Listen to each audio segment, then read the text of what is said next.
एक आदमी आरव को पूरी तरह निर्वस्त्र कर बिस्तर से बांध दिया गया। फिर एक सिरिंज में भरी नीली तरल दवा धीरे धीरे उसके शरीर में इंजेक्ट की गई। कुछ ही सेकंड बाद आरव दर्द से तड़प उठा। उसका शरीर अजीब तरीके से बदलने लगा। कुछ ही पलों में वो बिल्कुल कंकाल जैसा पतला हो गया।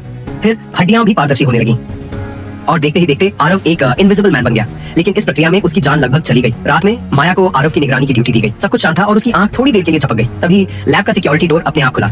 उसने महसूस किया जैसे कोई अदृश्य हाथ उसके बालों को छू रहा हो और उसकी शर्ट के बटन खोलने लगा। झटके से माया की आंख खुली और वह घबरा गई। उसने कमरे में झांका। आरव बिस्तर पर नहीं था। वो मुड़ी तो दरवाजे के पास से हल्की आहट आई।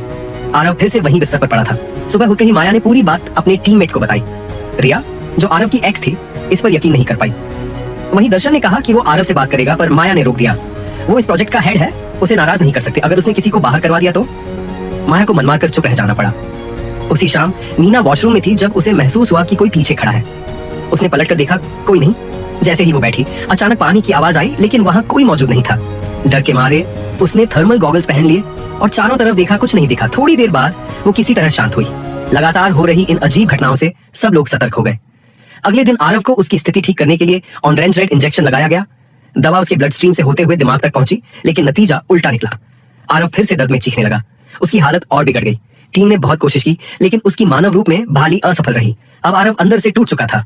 वो कपड़े पहनकर, चेहरा ढककर लैब से भाग गया। घर पहुंचने पर उसने सामने की बिल्डिंग की खिड़की में किसी को देखा। एक झलक उसे